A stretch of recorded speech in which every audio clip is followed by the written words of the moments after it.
Hello दोस्तों, रागनी की आवाज़ में आपका स्वागत है। आज मैं आपके लिए एक न्यू स्टोरी लेके आई हूँ। आप लोग स्टोरी को लास्ट तक देखें और एंजॉय करें। एक कहानी जिसमें बेटा ने लव मैरिज कर लिया और लड़की का नाम अदिति होता है। तो अदिति एक बहुत ही टैलेंटेड लड़की है जिसने अपना सब कुछ छोड़कर अपनी मर्जी से नवीन के साथ शादी की। सच बात तो है, शादी के लिए दोनों तरफ से कोई भी घर वाले तैयार नहीं थे। शादी की बात जब अदिति ने अपने घर में मम्मी पापा को बताया तो उसके पापा ने अदिति को डांटा और कहा, कौन है वो लड़का, मुझसे मिलवाओ। फिर अदिति ने नवीन को घर बुलाने की बात बताती है। पहले तो नवीन डरा हुआ था, पता नहीं अदिति का घर वाला मुझे पसंद करेगा या नहीं। पर नवीन एक दिन अदिति के घर उसके घरवाले से मिलने जाता है। घरवाले में सभी लोग थे। नवीन के मन में बहुत सारा डर था, ना जाने कोई क्या पूछ लेगा। अदिति के पापा ने नवीन को बोला, बेटा डरो मत, हम लोग तो बस तुमसे मिलना चाहते थे।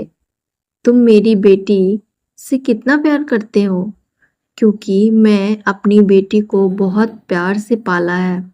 नवीन फिर जवाब देता है, मैं अदिति को बहुत पसंद करता हूँ, मैं उससे बहुत खुश रखूंगा।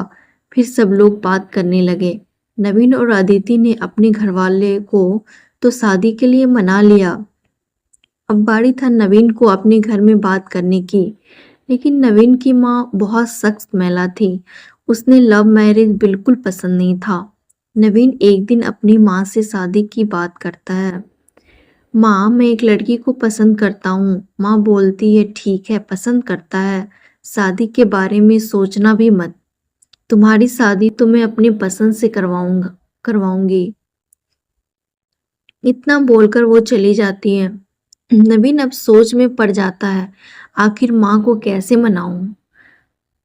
फिर एक दिन अचानक से नवीन अदिति से मंदिर में जाकर शादी कर लेता है।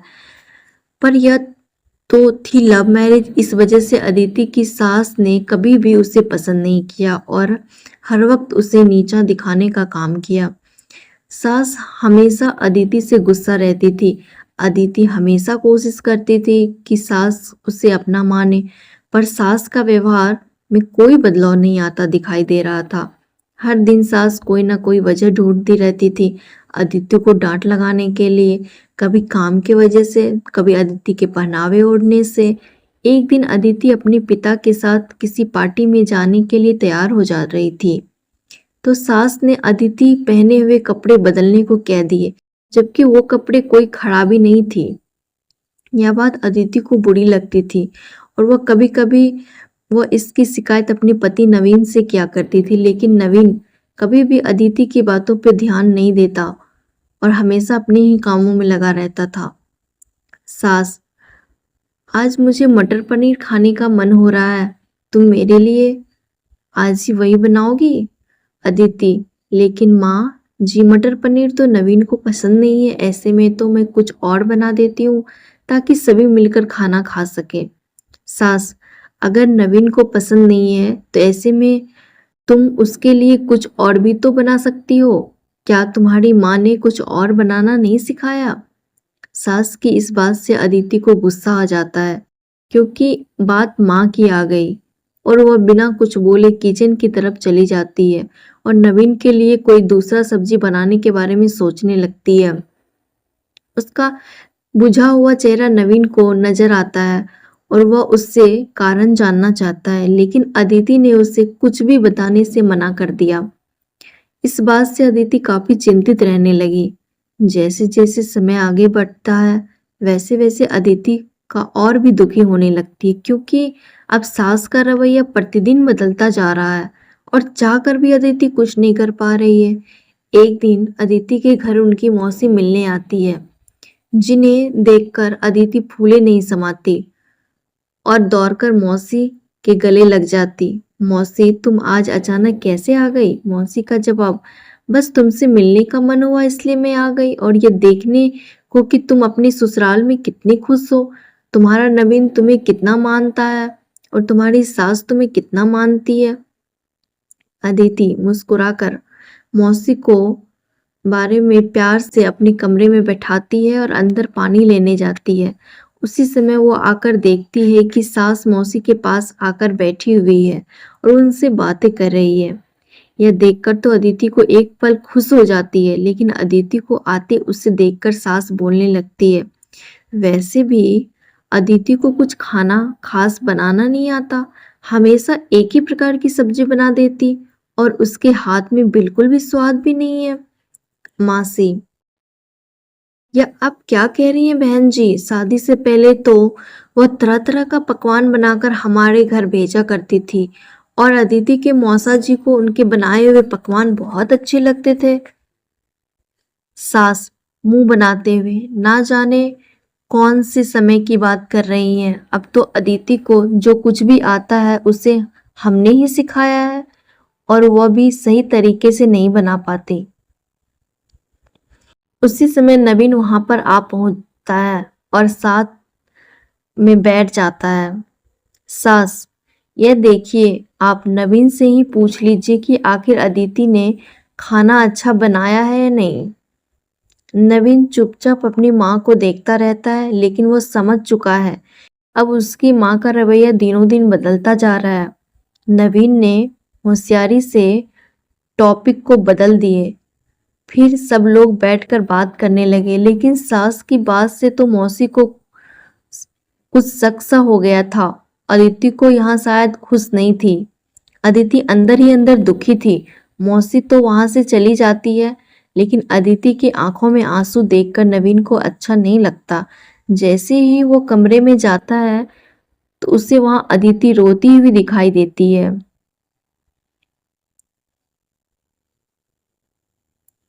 नवीन को यह सब अच्छा नहीं लगता और वह बाहर की ओर चला जाता है।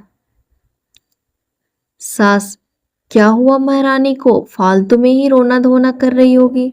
अरे, मैं तेरी शादी एक मेरी सहेली की बेटी से करवाने वाली थी जो विदेश से पढ़ाई करके आई थी, और तुझे अपनी माँ का थोड़े ना फिक्र है। तुझे तो अपनी मन की चलानी थी, तो तुमने चला लिया। अच्छा होता मैं अपनी पसंद की लड़की से तुम्हारी शादी कराता, कम से कम वो तो मुझे अच्छा से अच्छा खाना बनाकर खिलाती। महारानी ने खाना तक नहीं बनाया, अब मुझे जाकर कुछ बनाना होगा। चिल्लाते हुए अदिति ने जैसे तैसे खुद को संभाला और चुपचाप किचन की ओर चली जाती है। सास ने जब देखा कि अदिति किचन में आ गई, तब उन्हें भी किचन से जाना ही बेहतर समझा और अदिति अपने कामों में लग गई।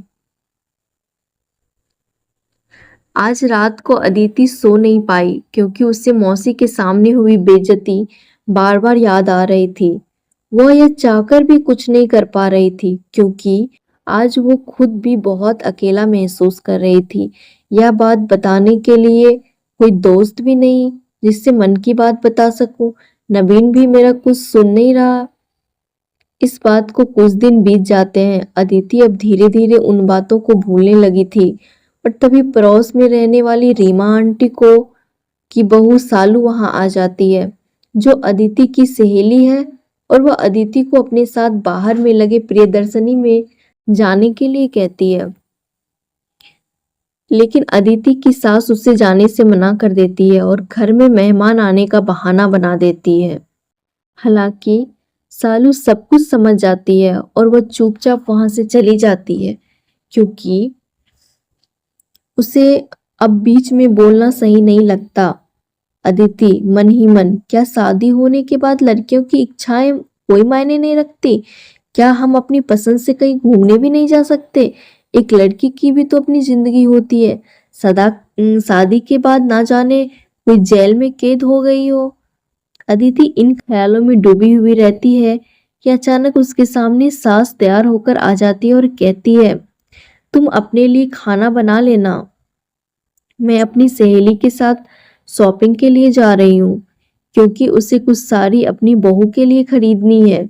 उसने कहा था हम खाना बाहर ही खाएंगे। और हाँ, मेरी बुराई तुम मेरे बेटे से मत करना। अदिति, ये आप क्या कह रही हैं माँ जी? मैं भला ऐसा क्यों करूं? आपको जहां भी जाना है आप जा सकते, मुझे कोई दिक्कत नहीं। सास, अच्छा, तो तुम अब मुझे परमिशन दोगी? तुमसे तो मैं आकर ही बात करूंगी। और इतना कहकर वो वहां से चली जाती है। अदिति तो सब कुछ कुछ समझ ही नहीं पाती है। आखिर वो अपनी सास के लिए क्या करे कि वो हमसे खुश रहे। साथ ही साथ उसे अपने पति से भी शिकायत थी कि जब भी उसे पति की जरूरत होती है वो कभी भी उसका साथ नहीं देते, हमेशा चुप रह जाते।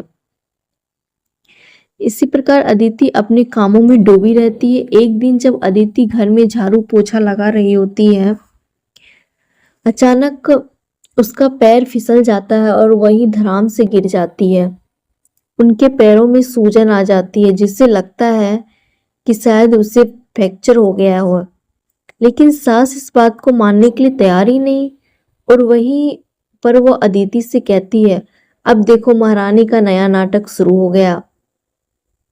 नवीन किसी काम से बाहर गया होता है और जैसे ही वो घर आता है तो अदिति कराहते देख कर उससे बहुत बुरा लगता है। और वो देखता है कि माँ बार बार उससे कुछ ना कुछ ताने मारे जा रही है। इस बात से इस बार नवीन चुप नहीं रहता और वह दौड़ कर आता है, अदिति को उठाता है, अपनी माँ से कहता है, माँ आप यह बिल्कुल अच्छा नहीं कर रही हैं।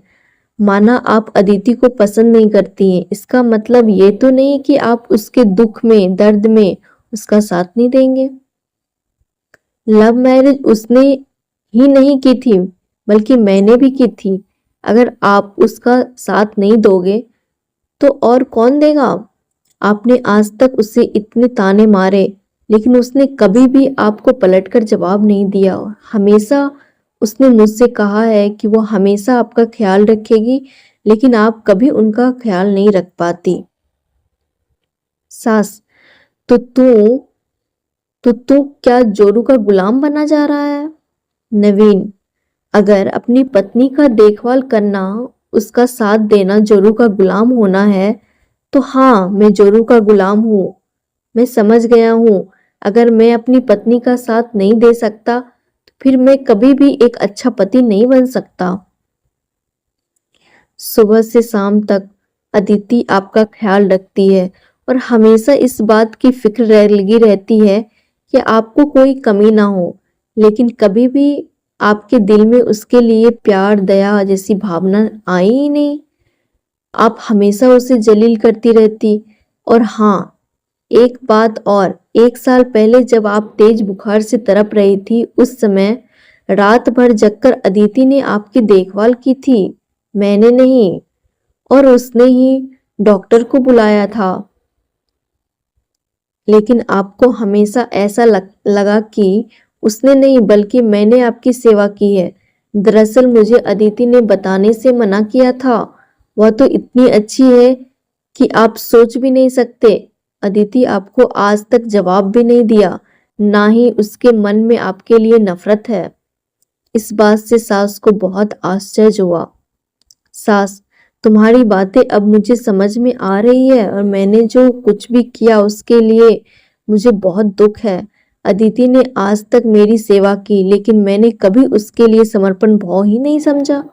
मैं हमेशा अपनी बहू को गलत समझती रही, उससे हर वक्त डांट तो रही थी।